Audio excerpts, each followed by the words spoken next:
The conference room on the Coalition orbital station hummed with quiet conversation.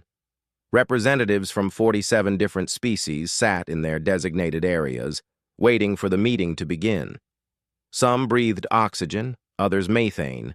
Some stood on legs, others floated in specialized tanks. But all of them shared one thing in common. They were worried about Earth. Commander Vel'Shah entered the room with heavy steps. His silver-scaled skin reflected the pale blue lights overhead as he made his way to the central platform. Behind him walked Thexrol, the science officer who had been monitoring the human planet for the past 3 cycles. The older being carried a data tablet, his 4 arms moving nervously as he prepared his report. "Council members," Vel'Shah began, his voice amplified through the translation systems. "We have gathered to discuss the situation in the Sol system. As you know, the planet Earth has gone silent." A ripple of concern moved through the room. Earth had been loud, very loud. For decades, the humans had been broadcasting their radio signals, their television programs, their music into space. They had been announcing their presence to anyone who might be listening. The Coalition had been listening. They had been watching. "How long has it been?"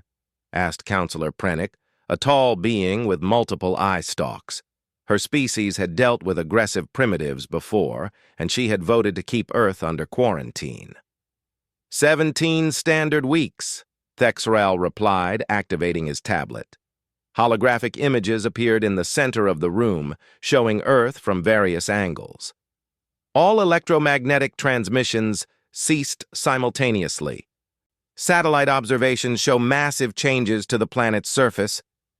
The holograms shifted, displaying cities that once glowed with light at night, now dark and empty, forests that appeared to be dying, oceans with strange color patterns that suggested pollution or chemical changes. "What happened?" another counselor asked. Thexrol brought up more data. "Our analysis suggests they experienced a catastrophic biological event. We detected signatures consistent with a global pandemic. The atmospheric readings show industrial collapse. Nuclear signatures in several locations, though not from war, more likely from power plant failures." "They destroyed themselves," Prennick said, and there was sadness in her voice, but also a note of something else. Validation, perhaps. "I warned this council. Humans were too aggressive, too divided, too primitive. We should have intervened." "The quarantine protocol was clear," Vel'Shah responded firmly. "We do not interfere with pre-contact civilizations. That is our most sacred rule. And now they are dead because of it," another voice called out from the chamber. The debate that followed was heated. Some species argued that intervention could have saved the humans. Others insisted that the quarantine was necessary and just. A few suggested that humanity's extinction was, perhaps, for the best. They had been expanding too quickly, advancing too rapidly. Some projections suggested they would have developed faster-than-light travel within a century, and they were violent. Their entire history was filled with wars. Vel'Shah listened to it all with growing frustration. He had studied humans. Yes, they fought among themselves. But they also created beautiful art. They wrote poetry. They dreamed of the stars. And now, they were gone. "Enough," he said finally, his voice cutting through the arguments. "The humans are dead or dying. What matters now is following proper procedure. We will send a reconnaissance team to Earth to catalog what remains. We will document their civilization for the historical records, and then we will declare the Sol system available for colonization as per our laws." The council voted. The decision was unanimous. A small team would go to Earth, spend a few weeks gathering data, and return. It was routine. The Coalition had done this dozens of times before with other failed species. Thexrol approached Vel'Shah after the meeting ended. "Commander, there is something else." "What is it?" "Before Earth went silent, we detected an unusual transmission. It was brief, less than a second, and on a frequency we do not normally monitor." Vel'Shah frowned. What did it say?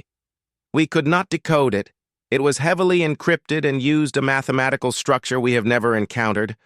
Our analysis team has been working on it, but... Thexrel hesitated. They say it was sent toward the edge of the solar system, not toward the Coalition. Toward what, then? Nothing.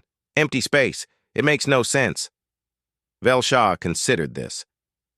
Perhaps it was automatic, a probe or satellite sending its final transmission before shutting down. Perhaps, Thexeral agreed, but he did not sound convinced. 3 weeks later, the reconnaissance ship left the Coalition station. It was a standard exploration vessel with a crew of 12. Velshaw commanded the mission personally. He wanted to see Earth with his own eyes, to understand what had happened to the humans who had been so full of life and noise. The science officer Narration was part of the crew. She was young for her species, barely 50 cycles old, but she had studied Earth extensively. She had learned their languages, all of them. She had watched their entertainment programs and read their literature. She understood humans better than perhaps any other being in the Coalition. What do you think we will find? Velshaw asked her as they traveled through space toward the Sol system. Nari looked at the star maps, at the small yellow sun that had been home to 8 billion humans just months ago. Ghosts, she said quietly. We will find ghosts and silence. But she was wrong. As the ship passed through the outer edge of the solar system, sensors detected something unusual. Small objects floating in the darkness beyond Pluto's orbit. They were not natural. They were machines, satellites, placed there deliberately. When did humans develop technology this advanced? One of the crew members asked, studying the readings. They did not, Velshaw said slowly. According to our observations, they barely had primitive space stations in their own planet's orbit. Narration felt a chill run down her spine. Something was very wrong. She pulled up the last known data about human technology. Chemical rockets, basic satellites, no faster-than-light capability, no deep space probes beyond their own planetary system. Commander, she said, her voice tight with concern. Those satellites are active. They are watching us. Velshaw stared at the screen. That is impossible. The humans are extinct. But the sensors did not lie. As their ship moved deeper into the Sol system, more satellites appeared, dozens of them, then hundreds, all active, all watching. Should we turn back? The pilot asked nervously. Velshaw considered it, but they had come this far, and the Council was waiting for their report. No, he decided, we continue to Earth, but raise shields and prepare weapons, just in case. Just in case of what, he did not say, because the answer was impossible to accept. Just in case the humans were not dead after all. The ship moved forward, passing Mars, passing the asteroid belt, heading toward the small blue planet that had gone so terribly quiet. And somewhere on that planet, in bunkers deep underground and in sealed facilities hidden in mountains, humanity watched the alien ship approach. And humanity smiled. 3 months earlier, Sol was dying. Dr. Do-Yeon Park stood in the emergency command center, watching the numbers climb on the screens in front of him. Deaths in the millions, then tens of millions, then hundreds of millions. The disease had appeared suddenly, spreading faster than anything in human history. It does not make sense, Dr. Yuna Choi said, staring at her microscope with red-rimmed eyes. She had not slept in 3 days. None of them had. The mutation rate is impossible. The transmission vectors are impossible. This disease should not exist. Do-Yeon moved to stand beside her. He was older than Yuna by 15 years. His hair already gray, his face marked by years of stress even before this nightmare began. What are you saying? I am saying this is not natural. Yuna pulled up genetic sequences on her computer screen. Look at this, these protein markers, this RNA structure. It is too perfect, too efficient. Nature does not create diseases this deadly, this fast. Bioweapon? Do-yun asked, though he already knew the answer. Yes, but not ours. Not from any lab on Earth. Yuna zoomed in on a particular section of the genetic code. See this? This sequence here. It was created in zero gravity. I am certain of it. The molecular structure shows characteristics that can only form without gravitational influence. The room went silent. Everyone stopped what they were doing and turned to look at Yuna. You are saying aliens did this? Captain Minho Kang asked from across the room. He was military, one of the few commanders still coordinating the scattered remnants of the world's defense forces. His uniform was dirty, his face exhausted, but his eyes were sharp and angry. I am saying someone from space did this, Yuna replied carefully. Whether they are what we would call aliens, I do not know. But they are not human, and they are not from Earth. The implications settled over the room like heavy snow. Humanity was dying from a plague created by beings from another world, beings who had, until this moment, never made contact, never revealed themselves. Why? Someone asked. Why kill us? Does it matter? Minho said coldly. They tried to exterminate us. The question is not why. The question is what we do about it. Do-hyun looked at the map on the wall. It showed the locations of every remaining human settlement. Underground bunkers in Norway, isolated island compounds in the Pacific, sealed biodomes in Antarctica, submarine bases, space stations. In total, maybe 90 million humans left, scattered and hiding. We cannot fight what we cannot see, someone argued. Then we make them visible, said a new voice. Everyone turned. Dr. Gina Lee stood in the doorway. She was young, barely 30, but she was one of the world's best engineers in satellite technology. I have been studying the surveillance. What surveillance? Do-hyun asked. Gina walked to the main computer and plugged in her tablet. Images appeared on the screen. Satellites, dozens of them, in orbit around Earth. These appeared 3 years ago. We thought they were asteroids at first, small objects in unusual orbits, but I have been watching them since the pandemic started. They move. Not much, but enough. They adjust their positions to maintain optimal viewing angles of Earth. Someone is watching us, Yuna said quietly. Yes, and I think they have been watching us for years, maybe decades.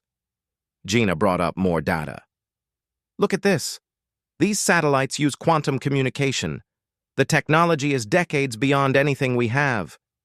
But I managed to intercept a fragment of their transmission. She played it. It was mostly static, but through the noise, patterns emerged. Mathematical, precise. Can you decode it? Minho asked. Not yet, but I can track where it goes.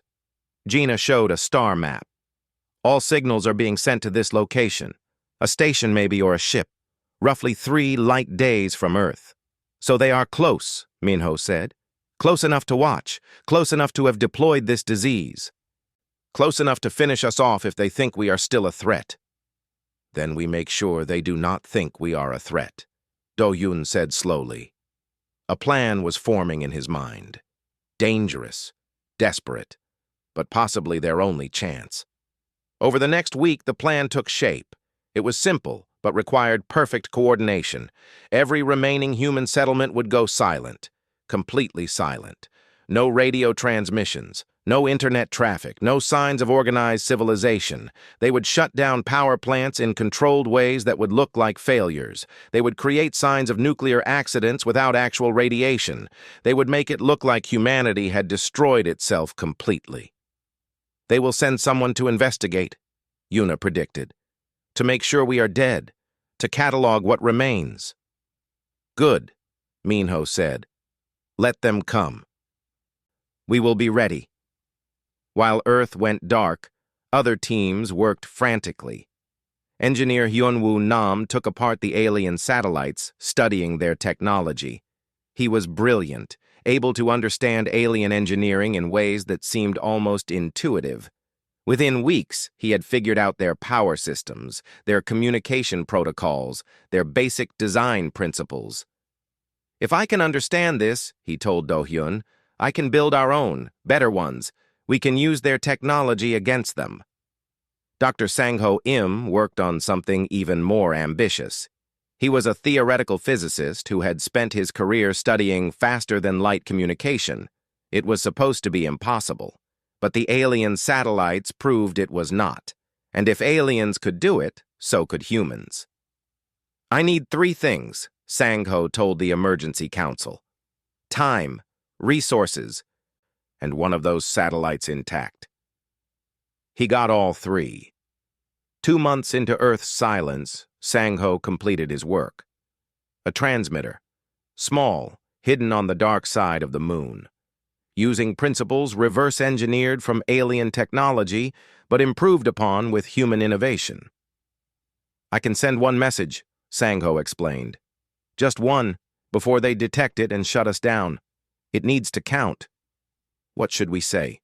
Do-hyun asked. The council debated for hours. Some wanted to send a plea for help to any other species that might be listening. Others wanted to send a warning about the aliens who had attacked them. But Minho had a different idea. "We send a threat," he said. "We let them know we survived. We let them know we understand what they did. And we let them know we are ready for them." "That will make them attack us," someone protested. "They already attacked us," Minho replied. "They tried to kill all of us. The only reason they have not finished the job is because they think we are already dead. Once their scouts arrive and see we are not, they will attack anyway. At least this way, we control the timing." The vote was close, but Minho's argument won.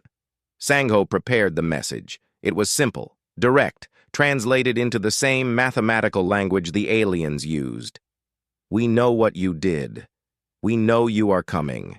And we are ready."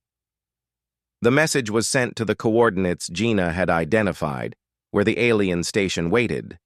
But it was also sent beyond, scattered across nearby star systems, a bottle thrown into the cosmic ocean.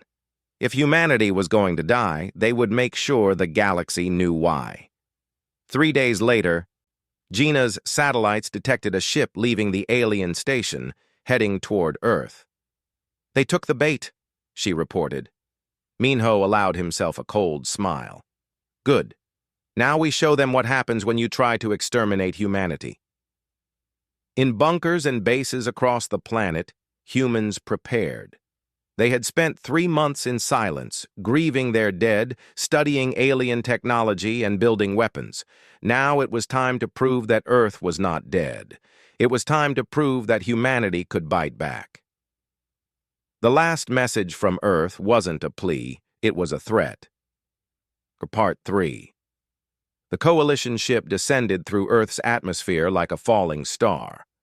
Commander Velshaw watched through the view screen as clouds parted around them, revealing the surface below.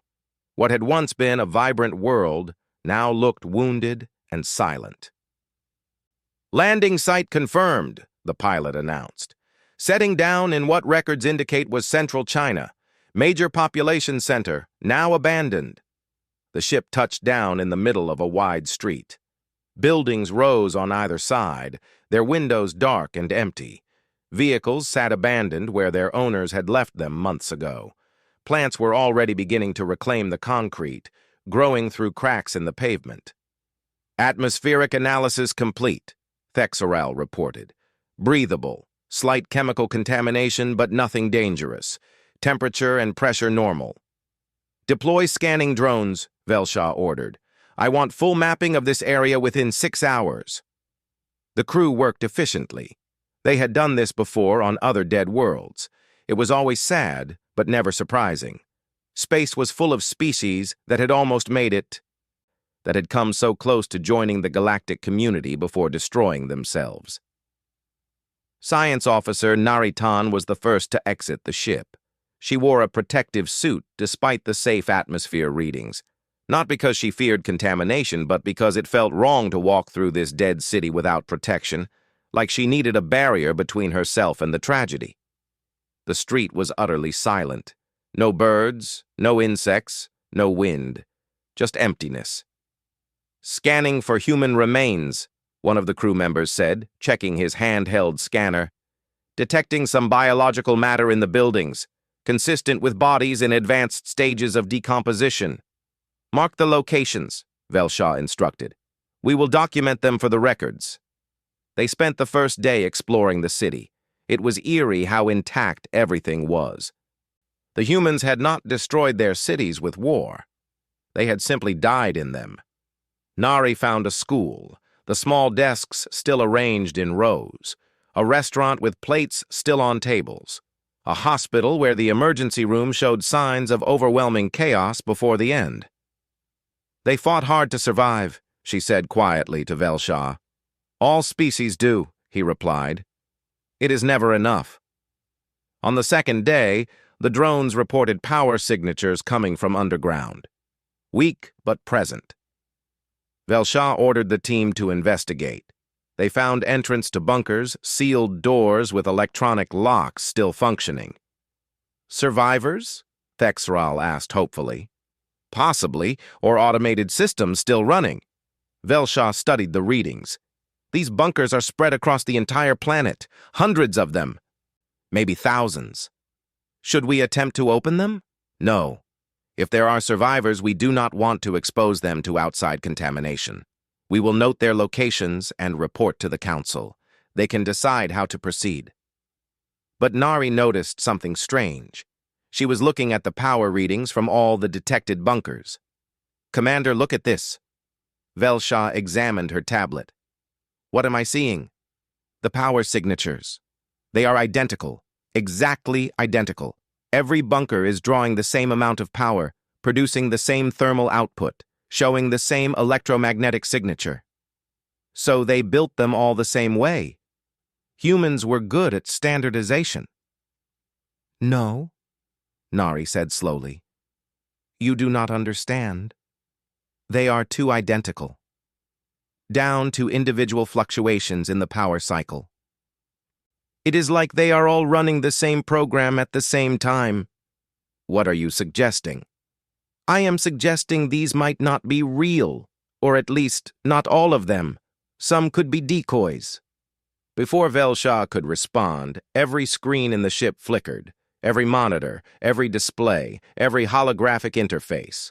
They all changed at the same moment, showing the same image, a human face. The woman looked to be in her middle years with black hair streaked with gray and eyes that held a fierce intelligence. She was not afraid. She was angry. "Commander Velshaw of the Unified Coalition," the woman said, and her pronunciation of the galactic common language was perfect. "Welcome to Earth. We have been expecting you." Velshaw's blood ran cold.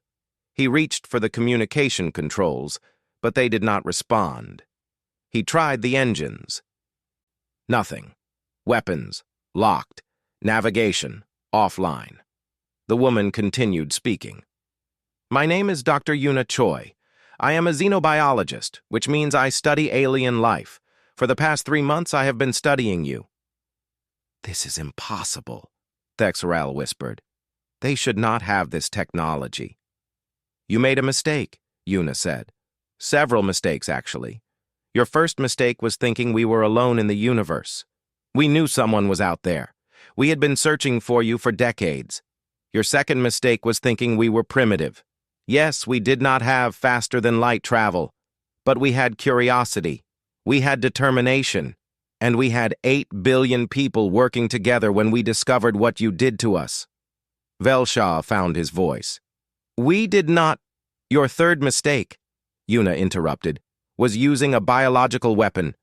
Did you really think we would not be able to identify its origin? We may not have your advanced technology, but we invented genetics. We understand biology better than most species in the galaxy. And when we analyzed your pathogen, we found its signature, a signature that could only have been created in zero gravity using technologies we did not possess." The view screen split. Behind Yuna, images appeared. satellite photographs showing the Coalition surveillance satellites in orbit, close-up images of their construction, diagrams of their internal systems, the aliens' own technology displayed back to them in perfect detail. "We found your satellites," Yuna said. "We took them apart, we studied them, and we learned from them.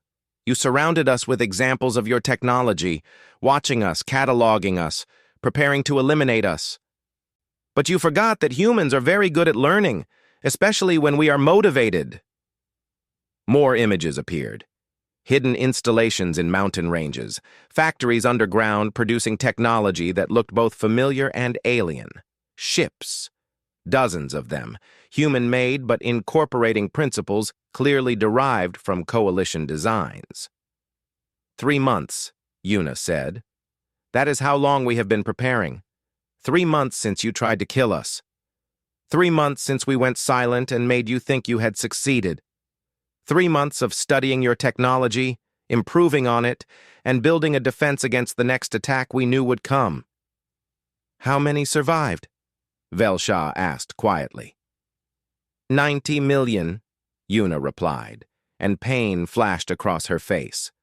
"Out of 8 billion, your plague killed more than 98% of humanity. Men, women, children, scientists, artists, farmers, teachers. People who had never done anything to you.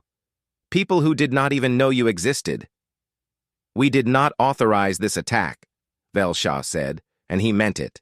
"The Council would never—" "Maybe not the whole Council," Yuna agreed, "but someone did. Someone in your coalition decided humanity was too dangerous, that we were expanding too fast, advancing too quickly, that we needed to be eliminated before we could become a threat." She leaned forward, her eyes hard. "You made us a threat. You created exactly what you feared." The screens changed again, showing a fleet. Real ships, not simulations, surrounding Earth, spreading through the solar system, some already moving toward the outer planets. "We sent a message 3 weeks ago," Yuna said. "Not to you, to everyone else. To every species that might be listening. We told them Earth survived, and we told them what you tried to do." Velsha felt the weight of horror settling on him.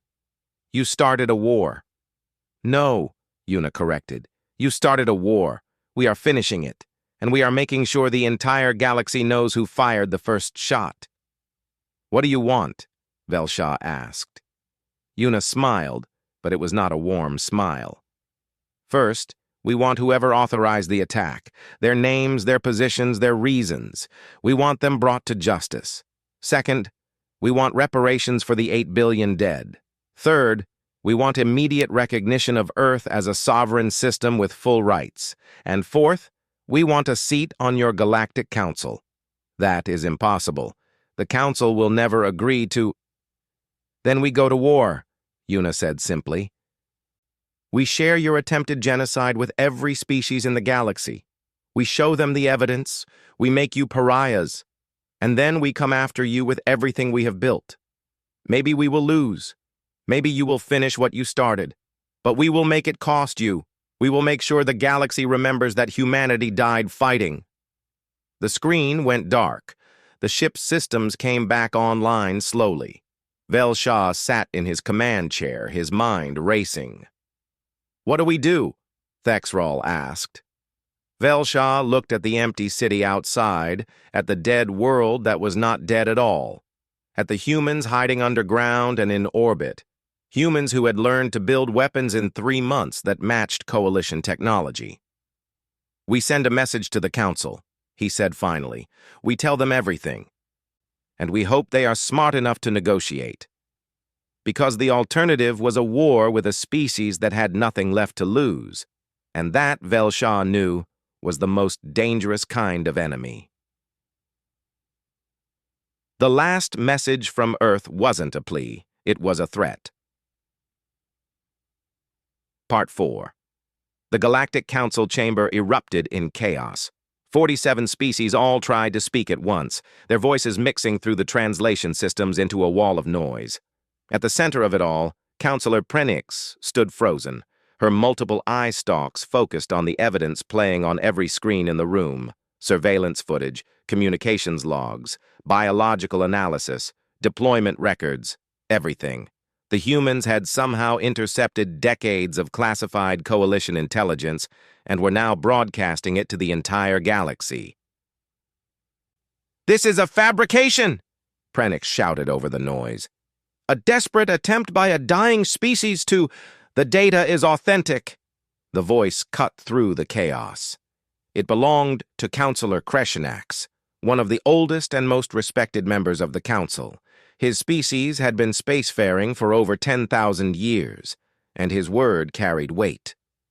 "I have verified it myself. The encryption signatures match Coalition protocols. The timestamps are consistent. This evidence is real." The chamber fell silent. "Then someone within our own coalition committed genocide," another councillor said quietly. "Someone murdered 8 billion sentient beings." On the screens, the footage continued. Coalition ships approaching Earth's atmosphere 3 months ago, small devices being released, falling toward the planet. Reports discussing the Earth problem and the need for a final solution before humans developed faster-than-light capability. Captain Minho Kang stood on the bridge of the ESS Indomitable, watching the transmission reach every corner of the galaxy. The ship was humanity's first faster-than-light vessel, built using principles reverse-engineered from Coalition technology, but refined with human innovation. Around him, a crew of 50 worked their stations. Most were civilians 3 months ago. Now they were soldiers in a war for survival. "The Council is responding," Communications Officer Sarah Hong reported. "Multiple channels. They are demanding we stop the broadcast." "Ignore them," Minho said. "We stop when we are finished." Dr. Do-Yun Park stood beside him, looking older than his years. He was Earth's diplomatic representative. Though he had never trained for diplomacy, nobody had trained for any of this. "Some species are calling for military action against us." "Let them try," Minho replied coldly. "We have nothing left to lose." But other messages were coming in too. Species expressing shock, horror, offering support. The galaxy was learning that the Coalition, the organization that claimed to maintain peace and protect developing civilizations, had instead tried to exterminate one. "We are getting a priority transmission from the Council," Sarah announced. "They want to negotiate." "Put them through." Councillor Kreshnax appeared on the view screen. His ancient face showed both sadness and determination. "Captain Kang, Dr. Park, I am speaking for a majority of the Council when I say we did not know about this attack. We are as horrified as you are." "Yet it happened," Do-Yun said. "Under your watch, using your resources." "Yes," Kreshnax acknowledged. "And we will answer for that. But continuing this broadcast serves no purpose except to damage the Coalition itself. Many innocent species will suffer if our alliance falls apart." 8 billion humans suffered when your alliance decided we were inconvenient," Minho replied. "I understand your anger. But we are offering what you requested. A full investigation, the names of those responsible, a tribunal, justice." "And our other demands?" Kreshnax hesitated. "The Council is divided. Some members want to grant Earth full recognition immediately. Others are afraid of setting precedent. You understand that we have protocols for first contact, for integration of new species. You are demanding we ignore all of that." "You ignored your protocols when you tried to kill us," Do-Hyun pointed out. "We are simply asking you to ignore them again to make it right." On Earth, in the rebuilt command center in Seoul, Dr. Yuna Choi watched the negotiations unfold. Beside her, engineer Hyun-Woo Nam monitored the Coalition fleet's movements. Since the broadcast began, several ships had moved into defensive positions. Others had pulled back. The galaxy was choosing sides. "Do you think they will agree?" asked Dr. Gina Lee, who now served as Earth's Minister of Technology. "They have no choice," Yuna said. We made sure of that. Dr. Sangho Im entered the room, carrying his tablet. The theoretical physicist looked exhausted but satisfied. The message relay is complete. Every major species in the known galaxy has received our broadcast. There is no hiding this now. The broadcast had been carefully designed. It was not just evidence of the attack. It included human history, art, music, literature. It showed what had been lost. 8 billion stories, ended by an act of deliberate genocide. The emotional impact was calculated to create sympathy, outrage, and fear. Sympathy for humanity's loss, outrage at the Coalition's actions, and fear of what it meant that such an attack could happen. Species are withdrawing from the Coalition, Gina reported, reading incoming intelligence. 3 so far have announced they are leaving. A dozen more are demanding reforms. Good, Minho said when he heard the news. Let them understand the price of what they tried to do. But not everyone was sympathetic. Counselor Plea had managed to rally support from hardline members who still believed humanity was too dangerous. They argued that humans had proven their point by reverse engineering Coalition technology in just 3 months. Imagine what they could do with decades, centuries. They are right to fear us, Minho told his senior staff during a private meeting. We should make sure they never forget it. That will make peace harder, Do-hyun warned. Peace was never going to be easy, Minho replied. They tried to exterminate us. Even if we negotiate, there will always be those who wish they had succeeded. Our only defense is strength. 3 days after the broadcast began, the council made its decision. Counselor Kreshenax delivered the message personally, transmitting directly to the Indomitable. The Galactic Council agrees to your demands, he said. A full investigation will be conducted. Those responsible for the attack will be identified and prosecuted. Earth will be recognized as a sovereign system with all rights and protections. And you will be granted a seat on the council with full voting privileges. Minho and Do-hyun exchanged looks. It was what they had asked for, what they had fought for.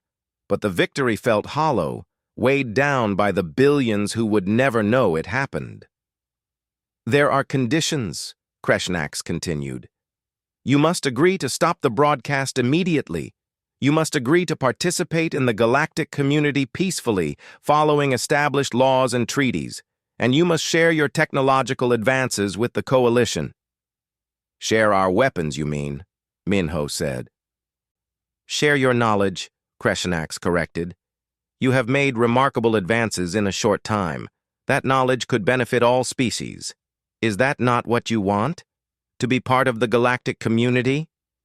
Do-hyun spoke before Minho could refuse. We will share everything. Medical technology, agricultural advances, manufacturing techniques, communications, energy production, everything except weapon systems, those we keep. That is not... Those are our terms, Do-hyun said firmly. You tried to kill us with a weapon. You will not get the weapons we built in response. Everything else is open. Take it, or we continue the broadcast. The negotiation continued for hours. In the end, the council agreed. The weapons would remain Earth's alone, at least for now. Everything else would be shared through controlled channels. We will send a delegation to Earth, Kreshenax said, to formalize the agreement, to begin the integration process, and to see for ourselves what humanity has become. After the transmission ended, Minho and Do-hyun sat in silence. We won, Do-hyun said finally. We survived, Minho corrected. That is not the same as winning. Outside the ship, Earth hung in space, small and blue and scarred. 90 million humans looked up at the stars and wondered what came next. They had forced the galaxy to acknowledge them, to fear them, to respect them. But respect born from fear was a fragile thing, and Minho knew that somewhere in the vast darkness of space, there were beings who still believed humanity's extinction would have been better for everyone. The war might be over, but the battle for survival would never truly end. Humanity had learned that lesson the hardest way possible, and they would never forget it. The last message from Earth wasn't a plea, it was a threat. Part 5. 6 months after Earth rose from silence, Dr. Una Choi stood before the Galactic Council as humanity's first official representative. The chamber was the same one where species had debated Earth's extinction, but everything felt different now. The humans were no longer a primitive species to be observed from a distance. They were members, equals, whether the galaxy liked it or not. Una wore a simple black suit, traditional Korean in style but modern in cut. On her collar was a small pin showing Earth as seen from space, a reminder of what they had almost lost, what they had fought to keep. The trial had concluded the day before. 7 coalition officials had been found guilty of orchestrating the biological attack on Earth. 3 were from Councillor Prenning's faction. 2 were military commanders. 1 was a scientist who had engineered the pathogen. The last was a junior administrator who had helped cover up the operation. The punishment had been harsh by coalition standards. Permanent exile, stripped of all rank and privileges and marked with genetic tags that would identify them as criminals to every species they encountered. For a society that valued reputation and honor above almost everything, it was a fate worse than death. Prenix herself had been cleared of direct involvement, but her political career was destroyed. She sat in the chamber now, her eye stalks lowered in shame, a once powerful counselor reduced to a cautionary tale. "We accept the Council's justice," Una said, her voice carrying through the translation systems to every species present. "But justice does not restore what was taken. 8 billion humans died. Our planet's ecosystem was damaged. Our civilization was shattered. No punishment can undo that." "Then what do you want from us?" asked Councillor Velthara, a moderate who had supported Earth's membership. "What can we do to make amends?" Una had prepared for this question. She and the other human leaders had debated it for weeks. What could possibly compensate for genocide? The answer was both simple and impossible. Nothing could. But something had to be said. "We want to make sure it never happens again," Una replied. "To any species, Earth's tragedy should be the galaxy's lesson. That is why we propose a new treaty." The Protection Accord. She transmitted the document to the Council's systems. It was comprehensive, running hundreds of pages, but its core principles were simple. Any pre-contact civilization would be protected from interference, positive or negative. Surveillance would be allowed but regulated. And most importantly, any attack on a developing species would be considered an attack on the entire coalition, requiring immediate collective response. "You are asking us to tie our hands," someone protested. "What if a species is genuinely dangerous? What if they threaten others?" "Then you deal with them openly," Una said. "You make contact. You offer guidance, alliance, even quarantine if necessary. But you do not hide in the shadows and murder them quietly. That is not protection. That is cowardice." The debate that followed lasted hours. Some species supported the accord immediately. Others worried about the precedent. A few openly opposed it, arguing that the galaxy sometimes required difficult decisions that developing species could not understand. Minho watched the proceedings from the observation deck. He was now Admiral of Earth's defense fleet, commanding over 100 ships. The fleet was impressive by any standard, built with frightening speed, using both human innovation and carefully studied alien technology. Beside him stood engineer Hyunwoo Nam, now Minister of Defense Technology. "Some of them still think we are too dangerous," he observed quietly. "We are dangerous," Minho replied. "That is the point. They will never try this again because they know we can fight back. But can we maintain peace if everyone fears us? Fear keeps people honest. Love makes them stupid." Minho glanced at his friend. We tried being lovable. We broadcast our radio signals and our television shows, showing the galaxy who we were, and they tried to kill us for it. I prefer fear. Hyunwoo was not sure he agreed, but he understood. They all carried the weight of the dead. 8 billion ghosts that demanded humanity never be vulnerable again. On Earth, the recovery continued. Cities were being rebuilt, not as they were, but as they needed to be. More efficient, more defensible, with underground shelters integrated into every structure and orbital defense platforms visible in the sky at night. Dr. Do-hyun Park walked through the streets of the New Seoul with Dr. Gina Lee.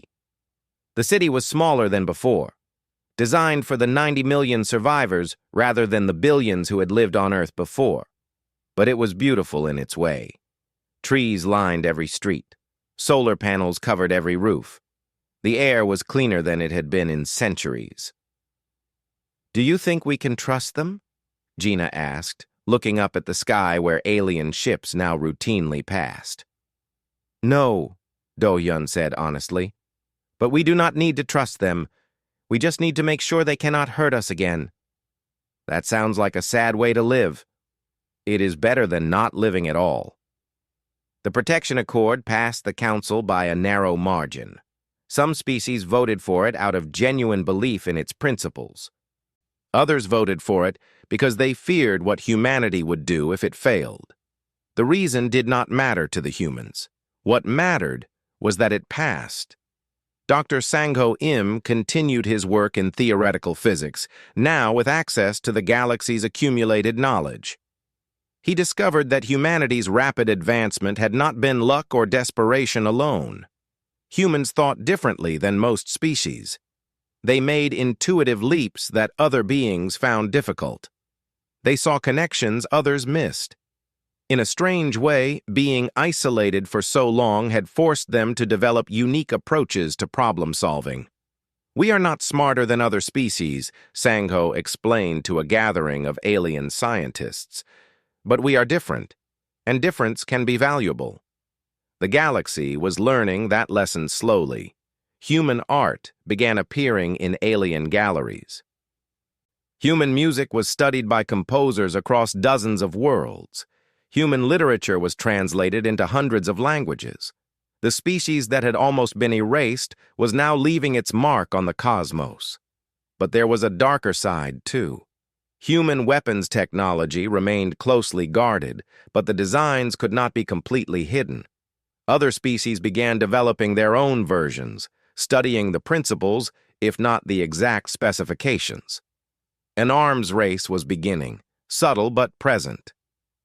"We made the galaxy more dangerous," Yuna said to Minho one evening, after a particularly difficult council session. "The galaxy was always dangerous," Minho replied. "We just made it honest about it." 20 years later, human colonies existed on a dozen worlds. The population had grown to 300 million. It was still a fraction of what it had been, but it was growing. More importantly, it was strong. Dr. Sang-ho Im's grandchildren were born on a colony world orbiting a distant star. They had never seen Earth with their own eyes, but they learned its history in school. They learned about the plague, the silence, the resistance. They learned why humanity would never again beg for help from the stars. Yuna retired from the council after 15 years of service. She returned to Earth, to Seoul, to a small apartment with a view of the rebuilt city. She was old now, her hair completely white, her body tired from decades of fighting. But she was alive. Humanity was alive. And that was worth everything. Minho died at 73, still in command of the defense fleet. His last order was to maintain the weapons satellites surrounding Earth. The rail guns hidden in mountains, the ships ready to launch at a moment's notice. Earth's defense was not just about protecting against external threats anymore. It was about making sure the galaxy never forgot what humanity could do. In the deep archives of Earth's command, sealed under layers of security, the original message remained. The message that had started everything, that had brought the aliens to investigate, that had begun humanity's resurrection. We know what you did. We know you are coming, and we are ready. Below it, someone had added a new line many years ago, a line that had become humanity's unofficial motto. And we always will be. The galaxy had tried to silence Earth. Instead, it had taught humanity the most important lesson in the universe. Survival is not given freely. It must be fought for, defended constantly, and never taken for granted. Other species had longer histories. They had more advanced technologies. They had larger empires. But none of them had learned quite as thoroughly as humanity that the universe was not kind, that trust was dangerous, and that the only true security came from strength. Earth was no longer a world of dreamers sending hopeful messages into the void, waiting for friendly aliens to answer.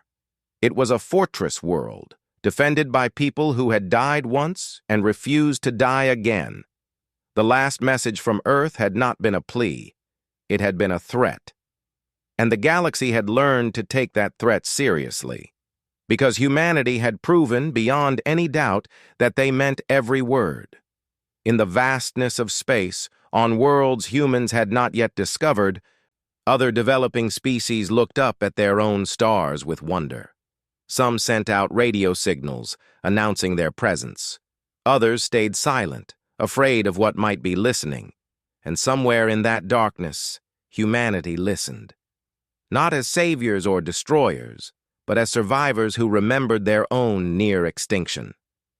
Who knew what it meant to be vulnerable? Who understood the terror of discovering you were not alone? When those species were ready, when they developed the technology to join the galaxy, they would find humanity waiting, not to eliminate them, not to exploit them, but to teach them the hardest lesson. The universe does not care about you. It will not save you. The only beings who can ensure your survival are yourselves. Be ready. Be strong. Be vigilant. Because the last message you send might need to be a threat. And you must be prepared to back it up.